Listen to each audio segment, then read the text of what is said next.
Momento de análisis aquí en BTV Noticias y recibimos a Eduardo Botinelli. La verdad que nos quedaríamos hablando de la situación argentina, porque nos gusta todo, ¿no? En un asado de periodistas y de los que tantas veces te invitan y vas, o de políticos, uno de los grandes temas para hablar sin duda es Argentina, pero nos convoca a nuestro Parlamento. Exactamente, porque tuvimos... ¿Qué tal, Nicolás? Nos saludamos antes. El sábado tuvimos la asunción de la del nuevo Parlamento con una característica peculiar, digamos, a lo que estamos acostumbrados. Es la primera vez que el Frente Amplio le toca gobernar sin mayoría parlamentaria propia en las dos cámaras.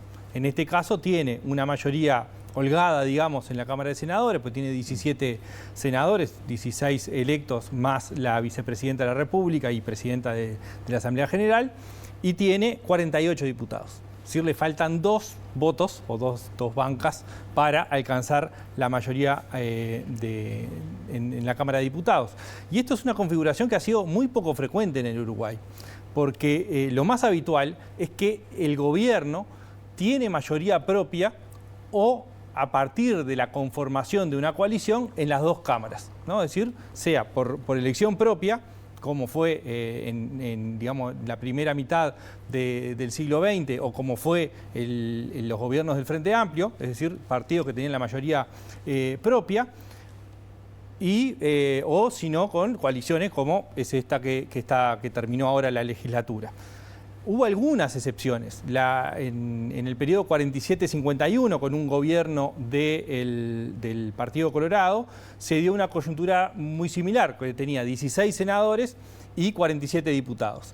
Pero contaba, de alguna forma, el Partido Colorado con una especie de concertación con el Partido Nacional Independiente y con la Unión Cívica. Es decir, si bien no la tenía propia ni era una coalición estrictamente, terminó funcionando como tal. El Frente Amplio no tiene en la oposición un partido con el cual no esté dentro del Frente Amplio, pero tenga sintonía. Bueno, no. Como en su momento sucedió con el Nuevo Espacio. Claro, no tiene un espacio así de rápida negociación. Hoy no aparece, ni tampoco parece ser la línea que han querido seguir, porque ahora lo reenganchamos esto, porque tampoco fue una línea del Frente Amplio de decir, bueno, hagamos una coalición con Cabildo Abierto, hagamos una coalición con Identidad Soberana, claro, en el hipotético caso, digamos, tratar de hacerlo para llegar a esos 2 votos que le faltan. Bueno, eso no fue.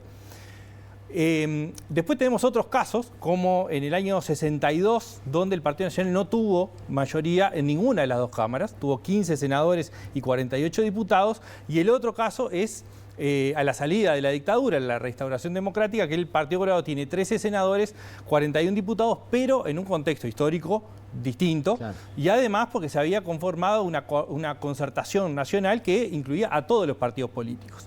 Y lo otro, con lo que hay algún tipo de confusión, es con lo que sucedió en el 2002, porque el gobierno de Jorge Valle, del 2000 al 2005, conformó una coalición de gobierno, Partido Colorado, Partido Nacional.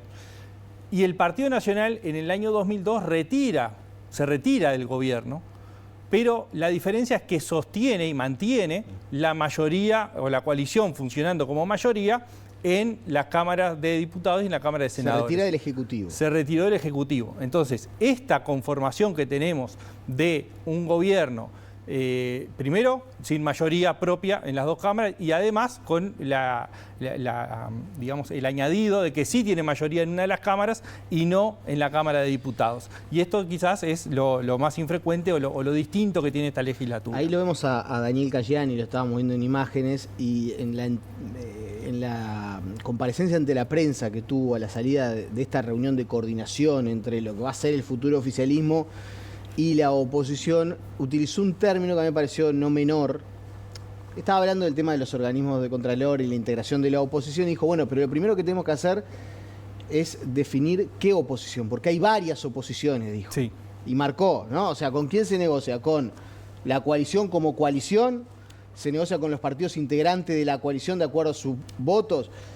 Identidad soberana, ¿cómo se toma? ¿Como una oposición por fuera de la oposición? Es decir, Frente Amplio tiene un escenario que esto no sé si no le termina jugando a favor en algún punto, de varias oposiciones. No se puede decir que hay una sola oposición. Ahora, ¿cómo creés vos que se van a sortear esta dificultad de tener que conseguir 2 votos casi que para todas las iniciativas que se quieran aprobar. Bueno, ahí es muy útil el ejemplo justamente porque hay una cuestión de apertura de juegos que tiene el Frente Amplio y que decidió ir por ese camino. O sea, tanto Alejandro Pacha Sánchez como esto de Cayani como Sebastián Baldomir han hablado de la idea de negociación digamos, en un abanico amplio con todos los partidos. Y no en esto que hablábamos recién de tratar de generar una coalición o un acuerdo con algún partido en particular para tener los votos en diputados, sino que va a ser la lógica de en cada proyecto que haya que negociar, se va a negociar con cada uno por separado.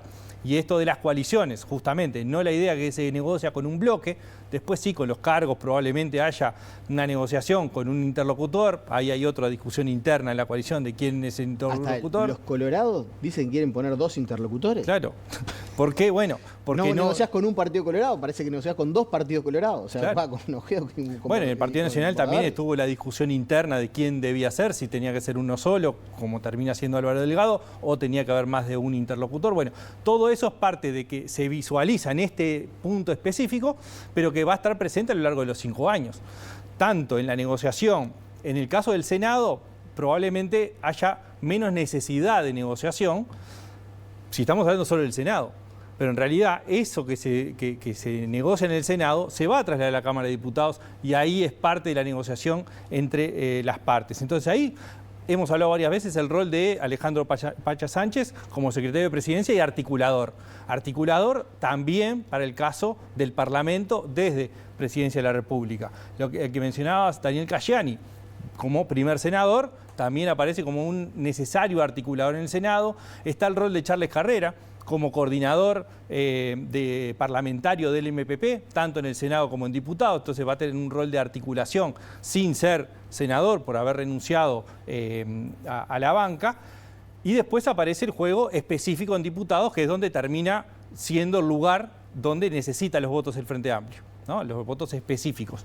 Y ahí no aparece nada menor la decisión que fue tomando el MPP, porque el MPP puso en la lista a diputados en Montevideo a Cecilia Cairo primero y Sebastián Baldomir segundo, con la idea de que Cecilia Cairo salía senadora y además terminó en el Ministerio de Vivienda.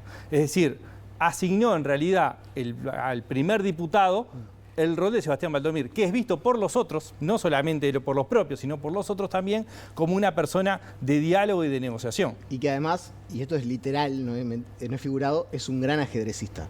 Sí, es fanático del ajedrez, así que esto de mover jugadas y anticipar algo sabe. Lo último, y después quiero una breve reflexión sobre algo que me parece importante también, de esto que veníamos hablando. ¿Cómo se va a comportar la coalición?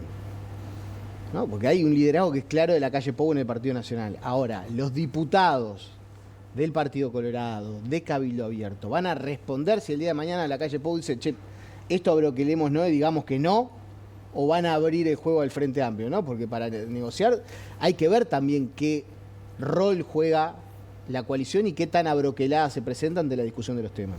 Bueno, sin dudas. Que hay algunos que ya, y con esto nos metemos en otro, no son sencillos, ¿no? O sea, hay asuntos donde presupuesto, todo lo que se viene, juegan un montón de lógicas que no son tan sencillas de unificar. No, sin dudas hay un primer tema, es las negociaciones que implican tiempo, implican dejar cosas de lado, desde la propuesta inicial de una ley impulsada por el oficialismo o también por la oposición para la búsqueda del oficialismo o desde el Poder Ejecutivo. Lo segundo que aparece en las instancias clave que decías, presupuesto, rendición de cuentas, eso van a ser los puntos más álgidos y complicados y donde entra a hacer esa cuestión del surcido y de la negociación. Primero, en el caso del presupuesto tiene plazo. Es decir, no se puede extender una negociación a lo largo del tiempo. Y lo otro es que además pensamos, en general se piensa, bueno, la discusión del presupuesto. El presupuesto no es el cuánta plata va para cada lado. Es el presupuesto, son las asignaciones, pero también en el presupuesto hay modificaciones legislativas, hay incorporaciones de artículos. Entonces, creo que ahí pasa el primer punto, es decir, cuánto se negocia, o el punto clave va a estar cuánto de lo original se modifica en esa negociación. El otro es cuál es la discusión sobre seguridad social y cómo también las posiciones, se necesita o no, por ejemplo, actores de la coalición para el tema de seguridad social. Ya Javier García dijo acá esta semana, hace unos días, la semana pasada, que si era por él, el Partido Nacional no iba al diálogo social convocado por el Frente Amplio. Bueno, entonces aparecen posturas distintas, porque desde el Partido Colorado hay voces que han ido hacia el otro lado, es decir, bueno, todo lo que sea hablar, negociar, vamos a estar presentes. Entonces, en esto que vos marcabas, bueno, la coalición va a funcionar como un bloque. Bueno, eso es gran parte de lo que está por verse, porque no está estipulado un órgano formal de la coalición republicana, salvo para la instancia de las elecciones departamentales. No aparece claro que los socios de la coalición vean a Lacalle Pou como el líder y que pueda dirigir los destinos del sector de Vamos Uruguay o de... Que Perrone le vaya a hacer caso en el momento de qué votar. Exactamente, eso está. Y además creo que hay momentos también para mirar una primera etapa, 2025-2027, que es, bueno, está lejos de las elecciones, se votan cosas trascendentes, se negocian cosas trascendentes, están los cargos en el Poder Ejecutivo, hay otros cargos que se pueden negociar, pero también hay negociaciones específicas sobre asignaciones departamentales, sobre proyectos que quiere impulsar uno o algún partido, y otra etapa es 2028-2029, cuando ya entramos más cercano hacia las posturas político-electorales. La última y en 15 segundos porque es lo que nos queda. ¿Interpelaciones? Bueno, ese es otro de los puntos clave. Una cosa es la interpelación y si se declara satisfactorio o no se declara satisfactorio, y otra cosa es la censura. Son dos pasos distintos. Las interpelaciones tiene minoría del Frente Amplio en el caso que sean en diputados. Y en el caso que sea en Senado tiene la mayoría. Y eso también seguramente se va a elegir, porque no hay duda que el elenco que tiene el oficialismo en el Senado es muy, la oposición en el Senado es muy fuerte. Es decir, para una interpelación probablemente le sirva más, digamos, desde el punto de vista de discusión, hacerla en el Senado. Pero ahora, no tiene los votos. Pero no tiene los votos, ¿no? Entonces, eso va a ser parte de lo que vamos a estar viendo en este periodo. Eduardo, muchas gracias. Gracias a ti. Nos volvemos a reencontrar la semana que viene.